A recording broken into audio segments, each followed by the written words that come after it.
Bonjour à tous, ici Mathieu Deloison pour ActionScriptFacile.com. Aujourd'hui, nous allons voir l'API AdSense en ActionScript 3. C'est-à-dire que nous allons apprendre comment diffuser les publicités AdSense dans une application ou un jeu AS3. Tout d'abord, l'API AdSense, qu'est-ce qu'elle vous permet de faire? Elle vous permet tout simplement de diffuser différents types de publicités dans votre application ou votre jeu Flash. Ça va des publicités que vous connaissez bien à des liens texte avec un petit slogan, comme les publicités AdSense que vous voyez dans le moteur de recherche Google, à de la publicité sous forme de vidéo, de la publicité sous forme d'image. Et cela dans une application ou un jeu Flash qui a du succès. Bon, vous connaissez AdSense, je ne vais pas vous l'apprendre. Ça vous permet de générer des revenus complémentaires. Passons tout de suite à un exemple pratique. Donc il faut savoir que pour pouvoir diffuser des publicités AdSense dans Flash, il faut demander une autorisation à Google. Ça se fait pas en automatique, c'est-à-dire qu'il faut un certain nombre de visiteurs sur votre application Flash et d'autres paramètres qui sera vérifié par Google. Sous cette vidéo, vous trouverez le lien pour faire votre demande de diffusion AdSense dans votre application Flash. En attendant, l'API Google dispose de 3 paramètres pour tester les annonces AdSense dans votre application. Donc il faut configurer Publisher ID par le vôtre si vous êtes autorisé par Google AdSense ou sinon par un des tests au niveau de la vidéo, des jeux ou de l'audio. Comme d'habitude, la fameuse classe main qui est en sprite. Donc vous avez les différents types de séquences AdSense. Bon, moi je les connais pas tous, Je sais que AdSense peut diffuser de la vidéo, du texte, des grandes images vidéo graphiques. AdSense pour le Flash permet également, via le Flash, de faire de l'inner HTML. C'est-à-dire que vous avez une balise div qui comporte un certain nom dans votre page HTML. Et avec l'API AdSense dans Flash, ça va vous permettre d'afficher de la publicité dans une div de votre page HTML, là où vous le voulez. C'est avec le compagnon que ça s'appelle. Ils l'ont appelé comme ça, compagnon. Donc vous avez différents types de publicité. Donc le Ads Manager pour gérer votre publicité, le Ads Loader pour charger votre publicité, le Sprite, le display objet qui va contenir votre publicité, et après ce sont tout simplement des éléments que j'ai rajoutés pour faire une petite application interactive pour vous permettre de tester les différents types de publicité AdSense. La page HTML, comme je vous le disais, le Flash s'intègre comme ça.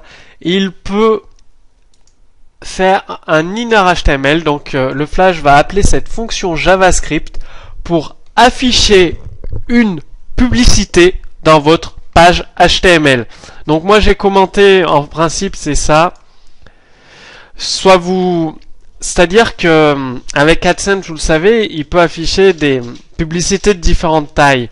Donc cette ligne, quand elle est décommentée, ça permet, quand l'ActionScript appelle la fonction JavaScript voidCompagnon, il lui passe le contenu et la taille. Et en fonction de la taille, vous pouvez avoir sur votre page HTML plusieurs emplacements disponibles en fonction de la taille de la publicité.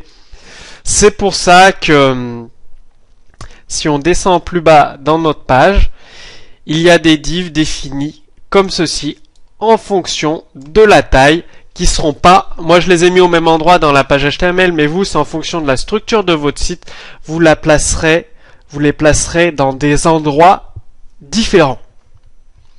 Bon, moi pour les besoins, c'est un site simple, j'écrirai que dans l'idée, la div qui a l'idée AdSlot juste en dessous du Flash, tout simplement.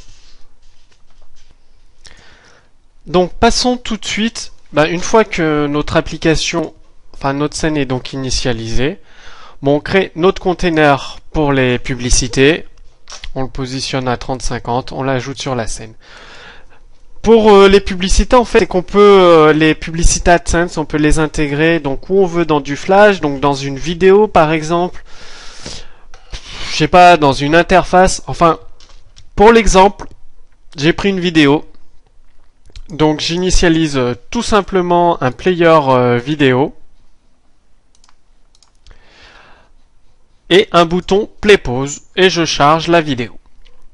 Après, là où ça devient intéressant, bon. Setup 8, comme d'habitude, je prépare un petit peu les éléments de l'interface, donc une combo box pour choisir le type de séquence AdSense, une autre combo box pour choisir le type AdSense, texte, graphisme, vidéo, et un bouton pour la publicité, pour charger la pub AdSense. J'ajoute tout ça sur la scène, je remplis mes combo box. Bon, là-dessus, vous connaissez. Maintenant, on va passer à Setup Ads. Donc, il faut savoir que pour AdSense, évidemment, vous trouverez la librairie. Bon, elle a un nom ima-lib as3.swc. Bien évidemment, vous aurez le code source de cet exemple, donc vous pourrez la réutiliser. Je vous donnerai le lien pour télécharger directement la dernière version mise à jour sur les serveurs de Google. Donc, pour créer notre publicité, il faut utiliser un Ads Loader. Donc c'est pour ça que l'on crée un Ads Loader avec deux événements. Notre loader est chargé ou il y a eu une erreur de chargement. Bien sûr, on l'ajoute à la scène. Donc le Ads Loader, ce qui va charger les pubs, ce sera notre loader. Il est évidemment au-dessus de tous les éléments de votre application, sinon ça sert à rien, les utilisateurs ne le verront pas. Donc c'est pour ça qu'on l'ajoute sur le stage directement. Une fois que notre publicité est chargée, on récupère notre Ads Manager qui est transmis dans l'événement Ads Loader. On ajoute des événements. S'il y a une erreur de chargement avec le Ads Manager, donc le Ads Manager, c'est ce qui va nous servir à charger la publicité dans notre loader. On pose un élément de résumé quand la publicité est chargée, quand la publicité démarre et quand la publicité est cliquée. Ça vous permet de votre côté d'effectuer différentes opérations en fonction des actions de l'utilisateur. Par exemple, pour masquer la publicité quand elle est cliquée, quand elle démarre sur une vidéo, ça vous permet de mettre votre vidéo en pause, etc., etc. Vous avez des événements. Bien évidemment, on affiche les informations de notre Ad Manager, donc dans Monster Debug. Vous verrez, je peux vous montrer, c'est des informations, le type de publicité, les paramètres trafic, l'adresse sondage, etc. Si c'est une vidéo, c'est une flash. On affiche différents éléments pour notre publicité. Ensuite, en fonction du type de publicité, si c'est une publicité de type flash qui a été sélectionnée, ou de type vidéo, ou encore de type contenu personnalisé, différents éléments sont effectués. Donc là, on a des événements, on crée notre Ads Manager devient un Flash Ads Manager, parce que c'est du flash, notre type de publicité sera donc du flash. On le voit ici dans l'API de Google AdSense. Je vais revenir sur index.html. J'avais pas terminé, donc bien évidemment, ça c'est pour la publicité dans votre page HTML. Comme d'habitude, swf.object.embed swf, le nom de votre SWF, donc de votre application. Moi, elle s'appelle adsense.swf, ça pourra vous s'appeler jeu.swf, appli.swf. L'idée de la div à appeler, donc connect demo, la dimension de votre SWF, la flash player minimum, la version minimum requise pour que ça fonctionne, sinon ça appelle le SWF express install, les variables flashvar, params et attributs qui sont bien évidemment définis si flashvar il n'y en a pas, params et attributs. Donc ça écrira le flash ici, votre application flash va remplacer ce contenu directement. Voilà pour index.html. Si c'est une vidéo de type, si c'est une publicité de type vidéo, eh ben, c'est un vidéo manager avec encore tout un tas d'événements sur notre vidéo. Donc le vidéo Ads Manager, qu'est-ce qu'il fait? Il nous fournit ces informations. Enfin, on peut effectuer ces actions sur le vidéo Ads Manager. Donc, ça nous permet de savoir tous ces événements qui se passent sur la vidéo, quand elle est stoppée, quand elle est mise en pause, quand elle est complète, quand elle redémarre, quand le volume est coupé, etc., etc. Bien évidemment, on crée un nouvel objet vidéo qui va accueillir la vidéo de publicité. On le positionne là où on souhaite qu'il soit affiché. On l'ajoute sur la scène. Et notre vidéo Ads Manager va utiliser cet objet vidéo pour charger notre vidéo et il la met en lecture. Et ça, c'est pour votre contenu personnalisé. Donc, une fois que la vidéo est que la publicité est chargée, alors c'est ici. Une fois que notre vidéo est chargée, vous avez tous ces éléments qui se diffusent. Donc vous me direz, comment on fait pour charger une vidéo? Donc nous avons notre interface utilisateur qui se situe ici, et nous avons notre bouton Charger AdSense. Charger AdSense, qu'est-ce qu'il fait? Tout d'abord, il nettoie, parce que s'il y a une vidéo avant de diffuser, donc si le Ads Manager existe, on enlève tous les écouteurs. Si c'est des écouteurs type vidéo, comme je vous ai montré tout à l'heure, on supprime tous les événements que nous écoutions. Si c'est un type flash, on supprime les événements que nous avons rajoutés. Ensuite, si c'est un Ads Manager de type vidéo, il faut supprimer la vidéo de publicité si elle n'est pas terminée. Donc on fait un ads-video.clear, on l'enlève et on le met à nul pour que le garbage collector l'efface de la mémoire. Ensuite, on fait un download sur notre Ad Manager et on le met à nul, pareil pour le garbage collector qui l'efface. Quand on a fini notre cleanup, donc quand on clique sur le bouton Charger AdSense, évidemment, c'est que vous avez configuré, donc sur l'exemple d'application Flash, vous verrez deux listes déroulantes où vous choisissez le type de publicité à diffuser. Bien évidemment, avec ce que je vais vous montrer dans Define Ads, vous aurez déjà présélectionné les paramètres de publicité à charger. Donc, en fonction de ce qui est coché, de la séquence choisie, donc c'est la première liste déroulante sur la gauche, si c'est une vidéo de ce type-là, ou une publicité texte, ou une publicité, grande publicité qui occupe tout l'espace, etc., etc. Dans tous les cas, on fait un adsloader.requête_ads. Et qu'est-ce que attend requête ads comme information? Il attend une requête ads tout simplement. Pour créer une requête ads, on appelle la fonction create ads requête avec des paramètres, la taille de la publicité, si on veut ajouter une URL, le type de publicité, la chaîne définie, le contenu, le type de contenu, votre idée de publication, et s'il y a le compagnon, donc le compagnon c'est pour faire des inner HTML dans des balises div HTML. Et donc tout ça, par exemple là on a une URL de définie pour récupérer une publicité avec un ID défini. Là on a un channel de défini, c'est Angela. Donc ça c'est les paramètres par défaut que donne Google AdSense pour effectuer des tests dans votre application Flash tout simplement. Après une fois que vous aurez validé ces différents tests, il ne vous restera plus qu'à mettre votre valeur de Publisher ID que vous aura envoyé AdSense. Donc là, en fonction de tous les types de publicité, si c'est une image, eh bien, il y a un contenu différent qui permet de créer notre requête ads. Donc on va regarder cette fonction. Donc ça reprend tous les paramètres, ça permet d'obtenir une publicité à partir des paramètres qui sont transmis. Donc là, on fait un nouvel ads requête et on le configure, cette ads requête, avec la taille de la publicité, enfin tous les paramètres que l'on reçoit. Là, c'est moi pour laisser plus de liberté, pour que vous voyez bien les différents types de publicité, j'ai rajouté une deuxième combo box qui permet de définir le type de la publicité. Donc texte, graphique, vidéo, grande image texte, grande image, grand champ texte, etc. Et la chaîne qui est définie.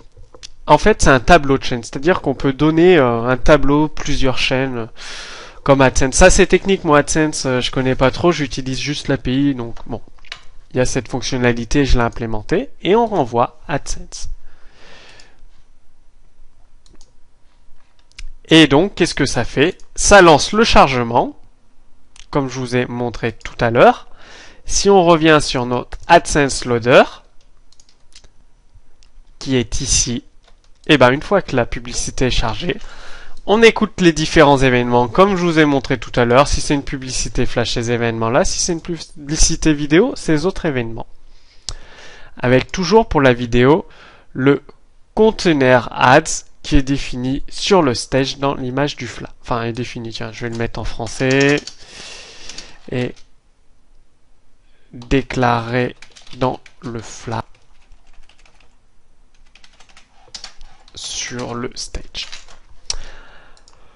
Ensuite, il ne nous reste plus qu'à compiler tout ça. Bon, vous voyez, moi, j'ai pas rempli les différents événements parce que bon, c'est juste un exemple. Hein. Après, ce sera en fonction de votre application. Vous ferez des actions ou pas. Hein. C'est vous qui voyez pour ça.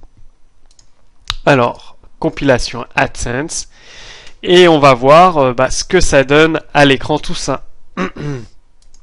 Donc, je refais un petit refresh. Je lance le chargement de mon application Flash. Bien évidemment, donc je vais lancer en lecture la vidéo. Ici, en appuyant sur le bouton Play Pause, tout simplement. Donc vous voyez la vidéo qui joue à l'écran. Bon, mon PC va un petit peu ramer, c'est normal. Je choisis la séquence AdSense que je veux afficher. Par exemple, une séquence vidéo. Je laisse le type par défaut. Et je fais charger AdSense. Donc ça va me charger ma publicité AdSense.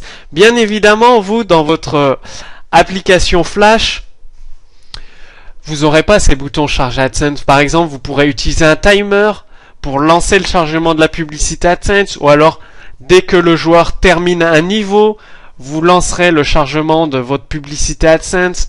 Enfin, ce sera vraiment en fonction du type de votre application que l'AdSense chargera.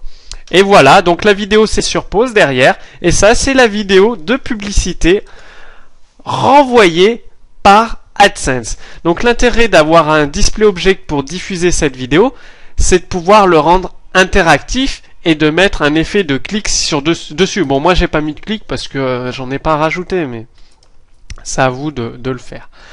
Donc après, si on change, par exemple on va afficher du texte, on fait charger AdSense sur du contenu texte.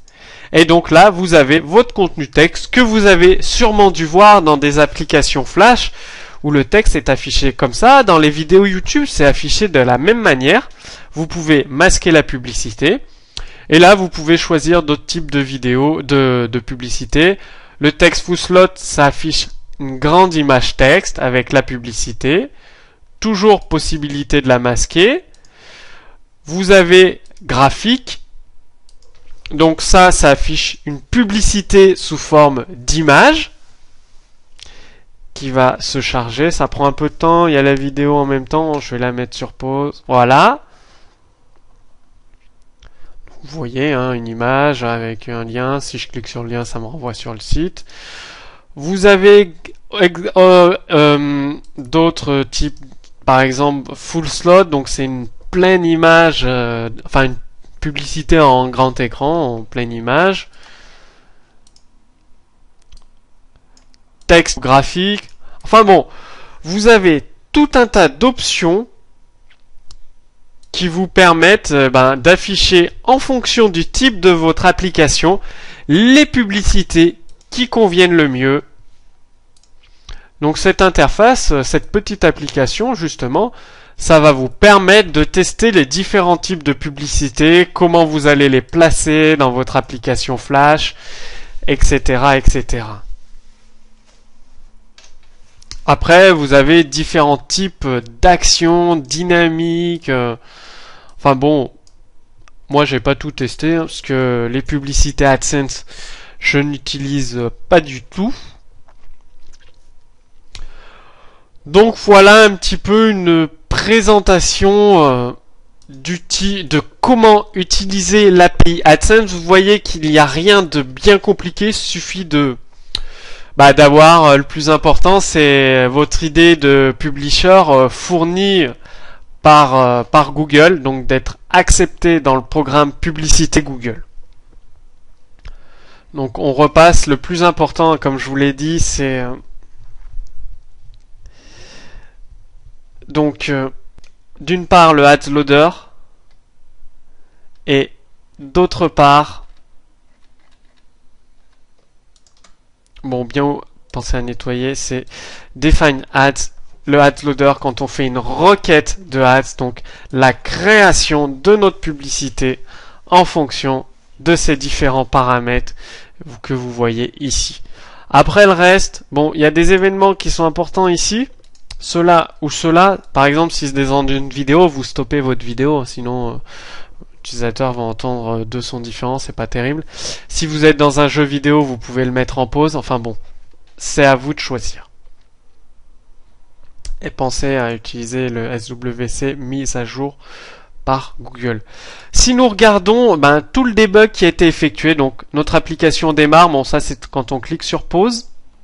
On a défini un type de publicité, la publicité est chargée, donc j'affiche les informations que je récupère de la publicité, le type, donc une publicité chargée, son type, son idée, les différentes informations, c'est une vidéo, les clics que je n'ai pas implémentés, qu'il faudra que vous implémentiez. Bah oui, parce que si votre utilisateur ne peut pas cliquer sur la vidéo de publicité AdSense, derrière, vous ne toucherez pas de revenus. Donc, pensez à les implémenter. La vidéo qui a démarré, la vidéo a été chargée, la vidéo a été démarrée, la vidéo a été complètement chargée. Ensuite, on a recliqué sur le bouton charger AdSense. Donc, on détruit, on fait un clean-up de l'ensemble des vidéos Ads Manager. Donc on a déchargé la vidéo, etc., etc. Et là, je l'ai lancé plein de fois. Donc vous voyez, à chaque fois, ça utilise à peu près 22 kg de mémoire. Surtout, c'est pas AdSense qui utilise de la mémoire, c'est la vidéo que j'ai affichée qui utilise pas mal de mémoire. Comme je vous l'ai dit dans un précédent cours en vidéo, réduisez le FPS. J'ai compilé mon flash à 12 FPS pour consommer moins de mémoire. Donc voilà, justement avec Monster Debugger, vous pourrez en profiter pour voir tout le debug qui est affiché et l'analyser en fonction des besoins et de ce que vous recherchez tout simplement. Comme d'habitude, sous cette vidéo, vous trouverez le code source complet de cet exemple d'application qui intègre les publicités AdSense. Et moi, je me demande tout simplement, vous, est-ce que vous utilisez l'API AdSense dans vos applications ou vos jeux Flash? Et comme je suis curieux, si vous pouviez poster un lien de votre jeu ou de votre application à succès pour montrer aux autres lecteurs d'ActionScript Facile comment vous avez intégré la publicité AdSense dans votre application Flash, je pense que ça va intéresser beaucoup de monde. Donc je vous invite à poster dans les commentaires le lien de votre application, à également poser vos questions si vous avez des difficultés pour utiliser l'API AdSense. Et je vous dis à très bientôt pour un autre cours sur ActionScript 3 sur actionscriptfacile.com.